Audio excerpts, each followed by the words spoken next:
Now let's go to Victoria, where police are fed up with unruly protesters. I will be speaking to Stephanie Bastian later about the trans activists we had on the weekend and what happened there. But it's not just the trans activists. You've got global warming fanatics. You've got the anti-Israel protesters.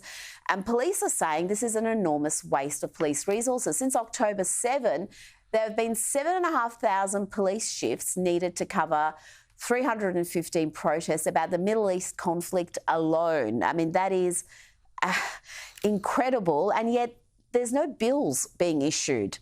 I remember there was right-wing or centre-right speakers coming to this country, and they were presented with enormous bills from the Victoria Police because protesters were going to show up at their speeches. It wasn't their people protesting, it was the people trying to shut them down, but they were punished with the bill. But these weekly protests we're seeing, Extinction Rebellion, the anti-Israel ones, the trans activists, why is there no accountability? Why are there no bills being issued for any of these groups? Well, it's a good question, and it's becoming enormously disruptive to day-to-day life in Melbourne. You said every week, I reckon there's one a day that's happening just about.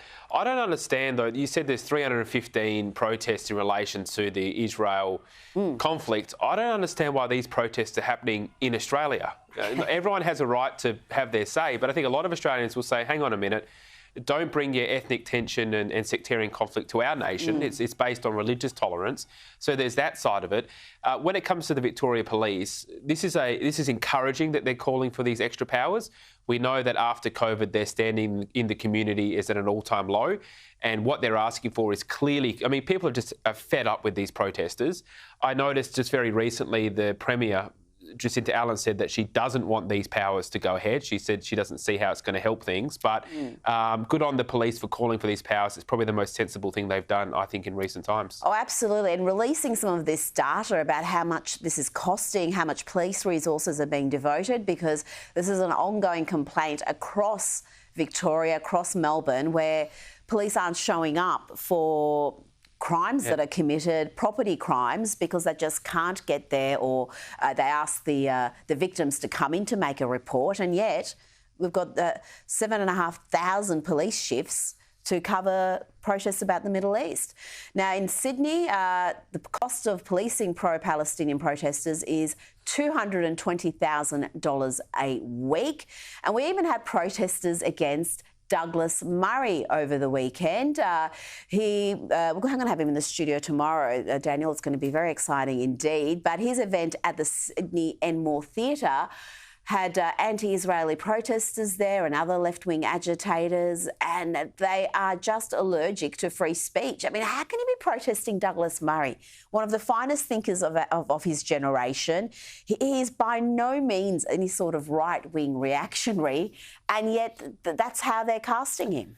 Well, it just shows they're not interested in debate, doesn't it? I mean, this has been a hallmark of the left. We saw it with COVID, we've seen it with climate, we saw it with The Voice.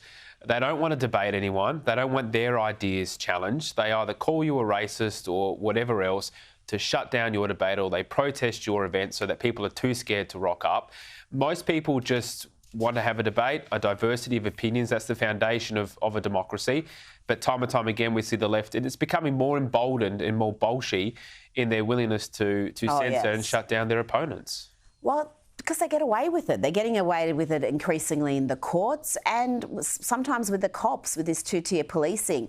Now, let's talk about the ABC. Their new chair there, Kim Williams, is cracking down on ABC journalist activists, insisting on a podcast. If you don't want to reflect a view that aspires to impartiality, don't work at the ABC. Or Daniel, is he naive or just, I don't know, a man who loves punishment? Because he's going to find out very quickly this is a staff-run collective. If he really does want to eliminate this sort of institutional bias that the ABC has, he's going to have to make some massive changes. And is he willing to do that? He might be willing to do it, but it's not going to happen.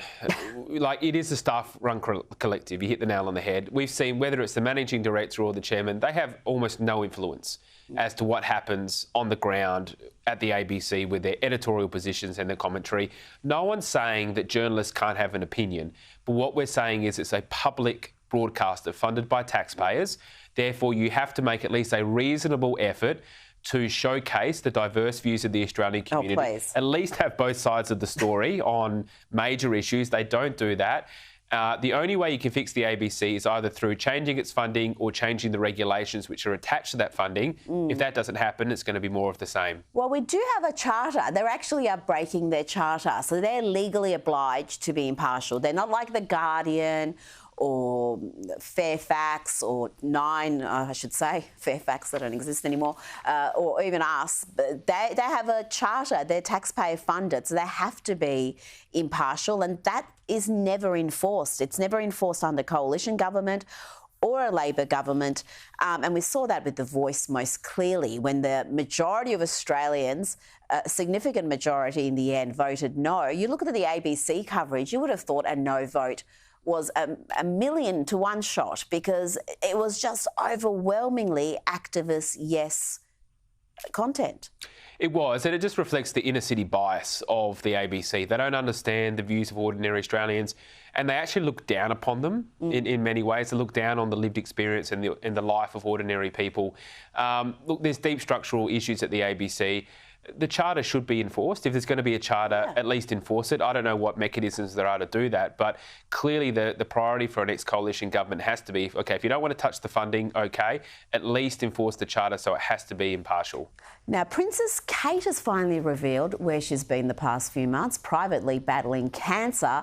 But even this very public admission wasn't enough to quell the whinings of the Duke and Duchess of Sussex. This is something Jacqueline Magnay wrote about in today's Australian. Sources close to Harry and Meghan immediately told People magazine that the pair were not informed of the Princess of Wales's diagnosis, adding that they are being left out of any details regarding Kate and that there's clearly no trust. I wonder why. Harry and Meghan did release a statement wishing the princess well. But I've got to say, they find a way to insert themselves into every story concerning the royals. For a couple who just want to live their lives privately, they do they do love contacting the media with these strategic leaks. Yeah, well, I was just thinking of the South Park episode when you mentioned that, which was a great send-up. But, yeah, it's all about them, isn't it? And that's what they don't understand. People, that's the main thing that people have a problem with Harry and Meghan, is it's all about them. Everybody's wishing Kate and the royal family all the best, and obviously the king as well with their health troubles. But somehow they managed to take that story and take that real issue and make it all about them. And finally, Rebecca Judd has taken to Instagram to slam the Victorian government's lack of response to growing crime in her suburb of Brighton. The model and businesswoman said, "Pretty sure someone warned the government about this back in 2022 and was rubbished. They didn't care then and they don't care now. This is a Victoria-wide issue, not just Bayside." And Daniel, she is 100% right. Dan Andrews tried to bully her with old stats. So did parts of the media, to their great shame. But the latest data shows she was 100% on the money about this surge in crime. And, yeah, I think Dan should come out of retirement just for an apology here, just for a quick apology. I think so. I won't be holding my breath on that at all. But she's right. There is a crime problem in Victoria. Oh, yeah. And like you and I have talked about before, the issue is we're locking up the wrong people. There's over a third of those in jail are there for low-risk, non-violent offences. Now, they'd be much better out of jail and in work and making a contribution. At the same time, we've got dangerous, violent criminals on the streets. The cops aren't doing their job because they're going to these transgender climate protests and not actually dealing with real crime. Yeah. So this is just another example. We need wholesale reform of our criminal justice system. Daniel Wild, thanks for your time.